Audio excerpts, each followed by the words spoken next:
week. It's been launched. President launched it. Everybody is talking about it. But how do we make our cocoa clean beyond all the negative news that we usually hear? I've been joined in studio by the Executive Director of Child Rights International, Senior Outcoast, Bright Apia. Welcome. Happy New Year. How you doing? Yeah, Happy New Year. I'm doing well. Always swagged up. Thank you. I see. You're working so hard for the children. Yes, we're doing our best. Why have you taken that upon yourself? Well, it's not something that I've decided to do when I was growing up. But, I did science. Right. But along the line, I went to the arts, So I landed myself doing social work. Right. And I decided to define my environment, so I decided to focus on children. Yeah. This latest survey about children on our cocoa farms, how did that come to you? Well, for me, it shows that there's a lot of work that we have to do. This is not only in Ghana, but because of the global attention on cocoa, right, and some of the action that have been taken by other people in respect to how to enjoy chocolate, because, in US now, there are so many suits against the chocolate industry on the usage of children in the cocoa farms, right, and then also declaring the cocoa fit. Somewhere in 2002 thereabout, in the UK government decided to ban cocoa, just because some individual decided that they were working from school to school, telling children that the chocolate that they eat, if they know the kind of people that produce it, right, it is their kind that do the production. Therefore, they were sensitizing them not to eat chocolate and all that. Okay. And that also brought about a statement that our former president made, President Kufuor, that there's no child labor in cocoa in the UK when he visited there. And that also brought about a whole lot of issues. So the industry decided to mobilize themselves to deal with those issues. So currently, there's a program that they are running called the Sustainability Program, where they try as much as possible to get rid of some of these things, so that our cocoa be recognized. And you know that in Ghana, the cocoa that we produce is the quality of cocoa that you can find all over the world. That's right. So there's a lot of attention on us in Cote d'Ivoire. So a lot of things are happening. So in the 2006, 2007, government of Ghana decided to develop what we call the Ghana Child Labor Monitoring System as a means of also monitoring child labor activities in the cocoa sector. And to make sure that people respond to the protocol that exists, especially the ILO, the Children's Act, and other protocols signed by government of Ghana with US and other countries and all that. So the system is producing results. And for me, that is what we thought that we need to gather all these evidence to be able to show that Ghana is heading somewhere in respect to how cocoa. widespread is this problem? The children that we see on the cocoa farms, there's a thin line between helping your parents to make an honest living, and then there's that crossover to a hazardous point where people say, we all used to help our parents to cook their kenke and sell the ice water. Why does it have to be named child labor when it comes to children in cocoa growing areas? Well, the context is very important because there is some protocol that we agreed on, and then also government decided to follow through in terms of achieving some of the indicators and all that. And as part of the indicators, time is an issue. Children should not work exceeding a certain time. The work that children do should not take them out of the classroom. And it should not have any effect on their health. So once you set in these indicators and children fall within, then the system must also fish those children out and then handle them. And there's nowhere in our legislations that says that children should not work. It gives room for children to work, but what the law says is that the conditions under which children must work must be conducive and must not have any effect on them, especially when it comes to their right to education and health. So once you look at that in that context, you can allow children to do certain type of work, but under strict supervision. Exactly. So there are work that are described as light work, and then there are work that children can do that they can even be employed at a certain age to work, but the environment must be conducive so that things will not be harmful to them. What kind of age ranges are we looking at? I mean, you went through 7 regions, and you did this over some time. Yeah. But what age ranges were you capturing? Yeah, we targeted all children, but when it comes to the interview, we targeted children between 5 and 17. Why? Because they are, over the years, they've been active when it comes to child labor in those things. So we thought of measuring that, because if a child is below 4 years, certainly will not have even the strength to be engaged in child labor and all that. But in terms of the active age, we targeted 5 and 17 to do the interview. And then also at that period, we know that children can express themselves. So, and also have some level of understanding of the issues and all that. So that is why we targeted Let's get into the farm with you. Yeah. Did you find some of the children on the farms during school hours? What kind of questions were you asking them? Yeah, well, per this report, we realized that most of the children, almost about 93.1% of them, work during the weekends.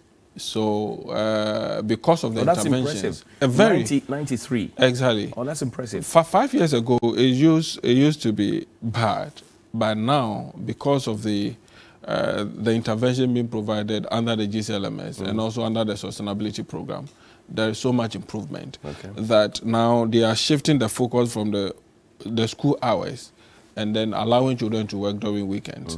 And what we need to discuss is the work that they do during weekends. Is it harmful or has what did you find? And yeah, some of them work above a certain period, especially the female. They work almost about 13 hours within a week. And then also some were given about 33 hours within a week and all that. What is the right duration for them to be working? It depends on the age. For a child who is below 14 years should not even work below 3 hours, above 3 hours. So clearly, if you are able to put that in perspective, then you'll be able to measure that. But the whole issue about time is also something that we are contending with, because a child can walk about 3 miles to work. And if you also want to calculate that time and add it to the time that the child is going to spend at the farm, then it also accumulates the kind of time that you calculate for to suggest that the child is in child labor or not. So these are some issues that we have to trash out. But the good news is that now they are not losing their contact hours in school. Because majority of them work during the weekends. How do we make sure that you are coordinating this right, you are planning, you're implementing, you're getting a certain kind of response regarding the new phenomenon that you have seen? How do we ensure that we sustain it? Yeah, you see, I believe that if we want to sustain this, then we have to still make use of the system and apply it in every sector, especially in the fishing sector, in the cocoa sector, in the mining sector. Then collectively we'll be able to gather a lot of children and then respond to their needs. Because beyond you finding the issues, you also have to respond to the needs of these children. So what we call the remediation. Once you're able to provide remediation for these children, they are good to go. Because now most of the communities that we work in, almost about 1,200 communities, we have given scholarship to almost about 390 children who are currently in tertiary institutions. Some we have supported some to also go to school and all that. And we have put almost about 118 children into apprenticeship. So once you're able to give the intervention, then the community will also respond. And I strongly believe that it is because of the remediation program going on in the cocoa sector, be it government or the sustainability partners or even NGOs, that is giving this kind of results, where people are recognizing that they don't want to make use of children's time during school hours, but they want to make use of it during the weekend. So the system is very important because it gives you information about the communities, it gives information about the children and then also the family system, and then you are able to monitor the activities of children. Me, child education and protection, their health and safety is critical. How do we get communities where these children live in sensitized properly so that we can achieve, if you like, an optimal level of getting all of them out of the farms when they have to be in school and make sure that they are protected? We need to have a database on our farmers. It's one of the things that we don't do. So because of that, we are unable to detect issues within the family households. So if you look at even the system now as we have it, it's called for the creation of a community register. Okay. So each community that you detect child labor issues, you create a community register. So you know the number of people in that community and how you can monitor how they relate with their children and how the children even go to school and all that. So we have created, at our level, we have created that community register. Okay. So the communities in which we are able to monitor the activities of children. Almost about 191,000 household members that we have so far. So those ones, we have a database on all of them, and we know the kind of activity that they are involved in. So it makes it easy for us to monitor. And if they see their children going into all kinds of activities, then quickly we have a system there, what we call the child labor committees, that would quickly go in there to resolve the issue and then give us the feedback. In terms of regulatory bodies, how do we draw them in to make sure that there's compliance to the laws and also to make sure that people are not behaving improperly because they are not watching? Yes, of course. For the compliance is very important. And if you look at the cocoa sector, Cocoa Board must also ensure compliance. And then also the Chief Labor Officer must ensure that the work given to him, now is him, so the work given to him is complied with, and people conform to the regulation that we have in the law. For instance, if you employ a child from 15 to 17 years, the law requires that the child can be employed and the child can be paid. But the only condition is that the child should not work under hazardous condition. So it is the responsibility. But who determines that though? So it becomes the responsibility of the labor officer, the chief labor officer, to move into areas that children are employed, to make sure that the environment is conducive. Okay. Because for you to employ a child at that level, it requires that anytime the child comes to the workplace, record must be taken. And then anything that the child does, you'd have to also take the time. And then when the child leaves the workplace, record must also be taken. A community register of a sort, if you will. Exactly. So the labor officer must visit some of these areas to find out how people are keeping those records and whether indeed they are allowing children to work under a conducive environment. Once you're able to do that, you curtail the situation. And then Cocoa Board, because they also deal with the farmers and government provides certain interventions, they can also tie their compliance issues with those interventions. So that if you are a farmer, one of the conditions is that you should not allow your child to work in a cocoa farm. Then you stand to benefit some of these things that government give to them for free. Once you're able to do that, I think that we can reduce the issue of child. One of the critical issues is also about cocoa scholarships for some of these children whose parents are cocoa farmers. There are concerns that the cocoa farmers' children don't get it, and that people who live in the cities and the big towns, they are the ones that get it. Did they cross your mind? Did they come across to you on the farms, and what did you find? Of course, we did that. Even that we did that 8 years ago. And we realized that, no, the cocoa farmers are not really benefiting from the scholarship. So I wasn't surprised that when government introduced the free SHS, decided that some of the cost from the scholarship must be added to the program and all that. Because clearly, the majority of them did not benefit from the scholarship. And you realize that workers of Cocoa Board, are rather benefiting from the scholarship. So it didn't serve its purpose. In my opinion, the scholarship schemes established by Cocoa Board did not serve its purpose. For that matter, farmers were not really enthused about the outcomes. Interesting. I'm looking also at, for example, we're looking as a country at increasing our yield of cocoa, which means that a lot more people will be roped in to go and work. How do we ensure continuity of this so that we still stay above the 90% mark and not drop it further down, because we are looking at a yield, we have fertilizer, we have this, that. We want to beat the world market, want to rake in some more money. Then we lose our guard and push them there. Sustainability for me is key. Continuity. Well, what's the plan? If you look at the cocoa grain communities, about 48% of the population that are young. And then another research that we did shows that almost about 93% of children don't want to develop their career in agriculture.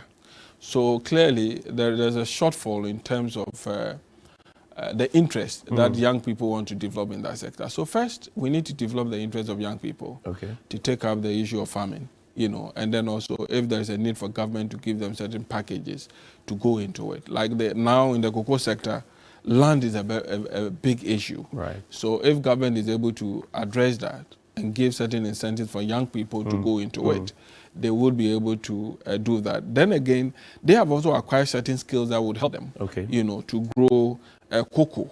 So if we make it a policy to make young people to go into it, they will have the technical know-how to manage their cocoa farms and all that. So if we do that at that level, I think that we'll be able to deal with the issue of sustainability, and then the issue of employment. Right. You know, we have to restructure. Is it rewarding enough? I'm reading the 2017-2018 Agric Census report. Yeah. That suggests that a large majority of our farm are held by people who are beyond their 60s. Yes. Old people. Exactly. And it is because it doesn't look really rewarding. I mean, I plant my cocoa, I harvest it, I dry it, but government decides how much they pay me for my cocoa. Nobody would do business like that. You know, cocoa is one of the cash crops that is strictly regulated. Right. In Ghana, it's regulated. You go to Cote d'Ivoire, it's a free market. But here, everything is regulated. So the farmers have a little to say. But what they can also do, or government, if government has such regulations in place, then you have to seek for the welfare of the farmer. Right. That the farmer is producing for the state. Therefore, all that we need to do is to make sure that the life of the farmer is very comfortable. And if you look at the income levels of the farmers, we measured that, and we feel that it is okay, because every single household that you go in the cocoa grain areas, they own mobile phones, they own fridge, they own television. So clearly, in terms of access to information, it is easy for them. And then also how we make them appreciate, you know, the handing over issues. I think that we've not developed a comprehensive program where the old would hand over our farming system to the younger ones. Right. So there's no any transition for them. So they do it, and most of them want their children to go to school, you know, and some of them don't even want their children to come back to the farm because of the experiences that they've gone through and all that. So making it attractive is very important, and then also make the land available for young people to go into. I think that we can sustain cocoa, and for over the years we've been providing quality cocoa to the world, and I think that we need to sustain that. We provide quality cocoa, but is our chocolate clean? Well, we cannot say it in absolute terms. But the most important thing is that what effort are we making to make it clean? And for me, that is what I think the government should pay attention, and then also support the sustainability programs to run. Because those who buy cocoa from Ghana are putting in a lot to make sure that the chocolate is clean all over the world, including Ghana. So we want to see that effort and make it very visible for people to know that we have to make our cocoa clean, thereby the byproduct that we get out of it is also clean. Interesting. Maybe we'll switch a bit into education, because you also work with a lot of children within the education sector. If you gauge from where you sit, what do you see the education sector right now, especially for our youngsters? What do you see? Is it going in a good direction? Well, there's a lot of things happening in the education sector. If you look at the reforms, even since 1951, there are a lot of reforms that our educational system has gone through. And I feel that we haven't gotten to a level where we are saying that this is what we want to do. Every time we tend to have different programs and all that. You look at the GHS, the GSS, the junior high school system, the concept behind it. But we've not been able to do that. And then we've also not been able to link the GHS to SS because they are all secondary schools. But you have to truncate that period before you even go to secondary school and all that. So there's no consistency in the application of certain principles when it comes to the education sector. What does that mean in terms of impact Yeah, on the children? so it means that the knowledge acquisition of children will not be consistent. You know, you'd have a certain cohort that will benefit from a certain system. Then, you know, for instance, you look at the semester and then the trimester and all that. I thought that is not an issue that we should even debate about at all, because there are schools in Ghana that are running the semester system. Right. All that you need is the required regulation and then the materials to be able to do that. But today it is about this, tomorrow is about that. But the good news is that there is some kind of certainty that is coming, and I'm hoping that we'll sustain it. How soon? That is the issue. The issue of making our educational system to look at the STEM aspect, for me, is good news. And then also, if you look at the strategic plan of the Ghana Education Service, there's also an issue of child protection in dealing with some of the school environment, protecting the school environment. Okay. So you go to Ajingano, there's a school there, and they built is there AstroTurf or something? AstroTurf, right. Exactly. The land belonged to the school. Okay. But once that was done, they have isolated that facility from the school. So the children are not even enjoying their own facility. And I asked myself, so what is the concept behind protecting the school environment? Commercialization. Exactly. So we have to understand the social protection systems around schools, because there are certain areas that once it is defined as a school environment, every facility there must be made available to children. Now the focus is on lifelong learning. So all our activities must gear towards lifelong learning. So now that you are bringing the STEM and then also technical education, I think that it is giving it some focus, if only government will be able to sustain it. Right. If you're able to do that, I think that we'll be heading somewhere. The children have no textbooks. From where you sit, again, what do you say? It's bad. I can't say that they've done it. It's a good thing, because once you have defined that you want to run a different syllabus, you need to also complement it with anything that will support the teacher to deliver on that. You know, they have run programs for the teachers and all that. They have given them handbooks, resource packs and all that. But for me, it's not enough. The teacher must be well equipped, you know, to be able to do their work. So let's see some kind of vibration in the system and shaking things up to fix, so that at least we know that whatever we give to the child, it is to perfect the child. So if the teacher is not in a good position, then I don't think that the child can also benefit from it. If the classroom is not well fixed, if the books that children are supposed to learn are not in place, then I don't think that we will get the kind of product that we want to get. But well, we've asked a lot of questions, and they keep promising that they're going to develop the... You obviously are not happy about the promises. Of course, certainly we're not happy, but we're hoping that they will live up to their promise. But while we wait, the children suffer. And at the point we wanted to take action, you know, but we were told that in 2 months' time, some of these things will be fixed. So we are waiting together. If you don't, then we'll look for the alternative. Mr. Brightapia,